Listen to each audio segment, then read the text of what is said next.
Je m'appelle Kampas Katsuva Mukura Josué. Je suis un fils d'un pêcheur.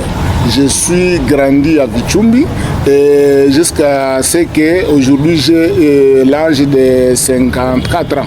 Mais j'ai fait la pêche.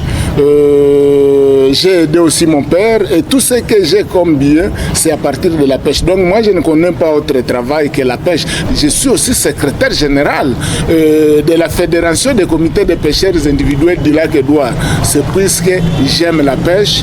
À l'heure où je vous parle, je suis armateur de la pirogue numéro 205 qui œuvre toujours sur le lac Édouard. Le lac Édouard, partie congolaise, fait partie intégrante du parc national de Virunga. Et le lac Édouard était classé parmi les lacs les plus poissonnés en Afrique et au monde.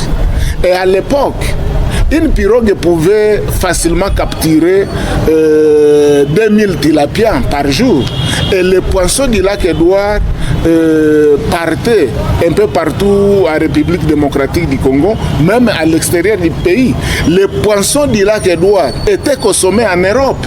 Puisque vous voyez que nous avons une coopérative appelée Copévi, a été créée en 1948, c'était encore à l'époque coloniale. Donc les poissons, à part la satisfaction des poissons ici chez nous, les poissons étaient toujours exportés au niveau de l'Europe et d'autres pays de la sous-région. Personnellement, j'ai vu donc le lac Édouard produire beaucoup de poissons. Beaucoup de belles femmes étaient épousées par nos parents, puisque tout le monde voyait une vie facile au niveau de Vichumbi. Mais aujourd'hui, ce qui est devenu une calamité à cause de la guerre, donc la guerre à répétition, en commençant par d'abord le multipartisme. Quand Mobutu a proclamé le multipartisme, vous voyez, les gens ont pris le multipartisme comme libertinage, où on ne peut plus respecter les lois de la République. Et en cela, il y a une naissance des groupes armés maintenant, le lot du lac Édouard. Et là, ils ont empillé la pêche illicite sous toutes ses formes. Il fallait maintenant détruire les zones de frayère pour capturer des petits poissons.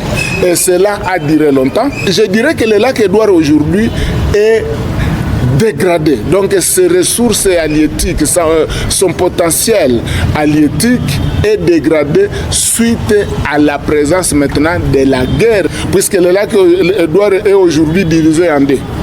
Il y a une partie contrôlée par les forces de la rébellion au niveau du sud de Vichumbi, et il y a aussi une grande partie au niveau de Kamandi jusqu'à Kassindiport.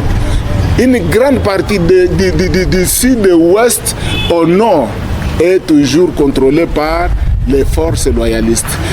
Et les rebelles et les forces loyalistes de la force marine se donnent tous à la destruction, à la soutenance des pêcheurs clandestins pour détruire le lac Édouard. Aujourd'hui, à l'heure où je vous parle, le lac Édouard, qui était classé parmi les lacs les plus poissonnés en Afrique et au monde, aujourd'hui il y a une dégradation considérable. Nous croyons qu'il n'est pas trop tard, puisque le lac Édouard, selon sa formation physico-chimique, il est capable toujours de produire, surtout avec la présence des hippopotames qui sont là, qui ravitaillent, puisque les excréments des hippopotames entrent dans la chaîne trophique, dans la chaîne alimentaire pour la reproduction des poissons. Mais aussi la formation physico-chimique favorise la reproduction des poissons. Si le gouvernement congolais prenez maintenant en considération le lac Édouard, si on restaurait la sécurité et la paix dans la zone, je crois qu'il n'est pas trop tard. Les poissons se développent vite et nous devons encore avoir plusieurs poissons.